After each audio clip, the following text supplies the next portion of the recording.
Assalamu alaikum. Today I am going to deliver a lecture on the topic structure of DNA. This lecture is very much important for all the biology students. So let's start. DNA के बारे में study करने से पहले हम जानते हैं कि जितने भी लिविंग ऑर्गेनिजम्स पाए जाते हैं उनमें जेनेटिक मटेरियल दो तरह का होता है, डीएनए और आरएनए। आज के इस लेक्चर में हम लोग बात कर रहे हैं डीएनए के बारे में। तो डीएनए बेसिकली एब्रीविएशन है डीऑक्सी न्यूक्लिक एसिड की। डीएनए एक डबल स्ट्रैंडेड मॉलिक्यूल है। इसके दो स्ट्रैंड्स होते हैं जो आपस में कॉइलिंग करते हैं और कॉइलिंग के नतीजे में बनाते हैं एक डबल हेलिक्स।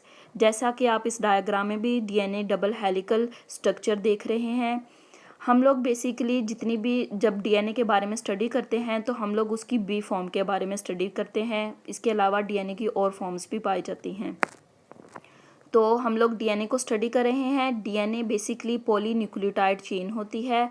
अगर हम इसके दोनों स्ट्रैंड्स को अनवाइंड करें इसकी स्ट्रक्चर को डीपली स्टडी करने के लिए, तो हमें पता चलेगा कि हर स्ट्रैंड जो होता है that is basically polymer of nucleotides.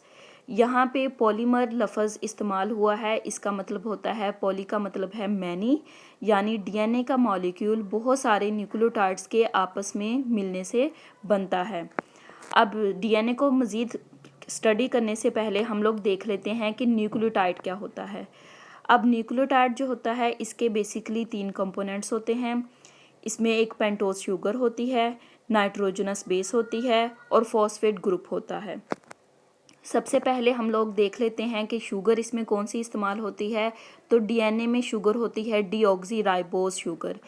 ये एक 5 कार्बन शुगर मॉलिक्यूल होता है जिसमें क्या होता है, कार्बन नंबर 2 के ऊपर एक हाइड्रोक्सिल ग्रुप जो होता है वो एब्सेंट होता है और हाइड्रोक्सिल ग्रुप की जगह पे एक हाइड्रोजन मॉलिक्यूल जो होता है वो प्रेजेंट होता है। सेकंड है हमारे पास नाइट्रोजनस बेस। अब नाइट्रोजनस बेसिस जो होती हैं वो 2 तरह की होती हैं, प्यूरीन्स भी और पायरिमिडीन्स भी। अब प्यूरीन्स जो होती हैं उसमें एडेनिन आ जाता है और गवानीन आ जाता है, और जो पायरिमिडीन है उसमें साइटोसिन और थायमिन आ जाता है। ये होती है नाइट्रोजनस बेसिस जो डीएनए के मॉलिक्यूल में मौजूद होती हैं। अब डीएनए का जो थर्ड एलिमेंट है, थर्ड कंपोनेंट है, वो है फॉस्फेट ग्रुप।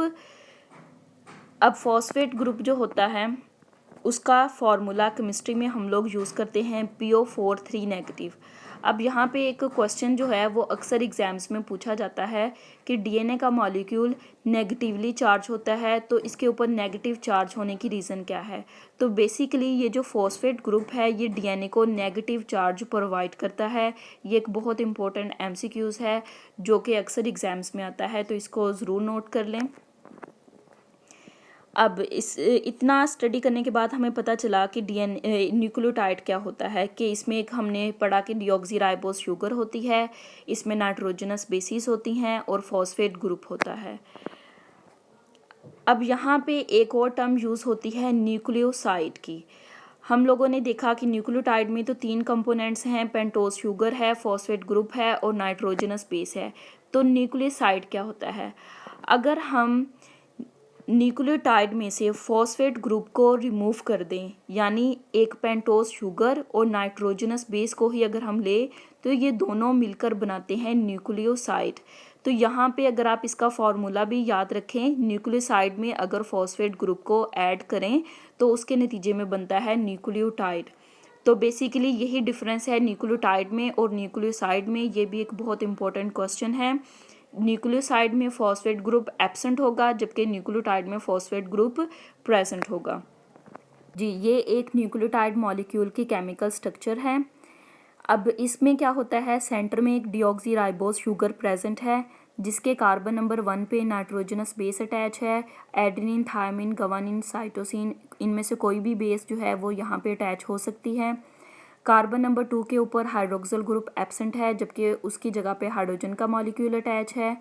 इसी तरह कार्बन नंबर 3 के ऊपर एक हाइड्रोक्सिल ग्रुप मौजूद है। इसी वजह से इसको बोलते हैं 3' OH। इसके बाद कार्बन नंबर 5 के ऊपर फॉस्फेट ग्रुप अटैच होता है। तो ये है एक न्यूक्लियोटाइड मॉलिक्यूल की केमिकल स्ट्रक्चर। अब हमने पढ़ा कि डीएनए का मॉलिक्यूल जो है it is a polymer of nucleotide, यानी ये बहुत सारे न्यूक्लियोटाइड्स के आपस में मिलने से बनता है। तो डीएनए के मॉलिक्यूल के अंदर ये तमाम न्यूक्लियोटाइड्स आपस में एक दूसरे के साथ किस तरह से अटैच होते हैं, तो ये बेसिकली फॉस्फोडाइएस्टर बॉन्डिंग के ज़रिए से एक दूसरे के साथ जुड़े हुए होते हैं।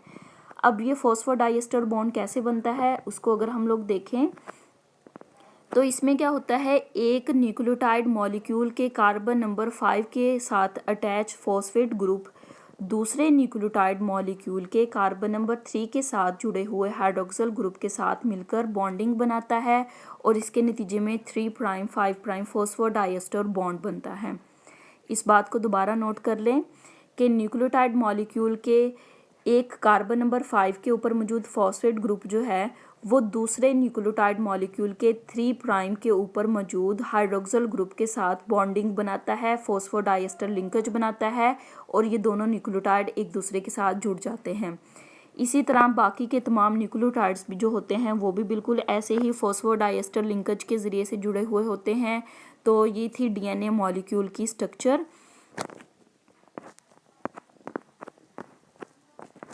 अगर आपको ये वीडियो पसंद आई है तो इस वीडियो को लाइक करना मत भूलिएगा और चैनल को सब्सक्राइब कर दें ताकि आपको आइंदा भी मेरी वीडियोस मिलती रहें।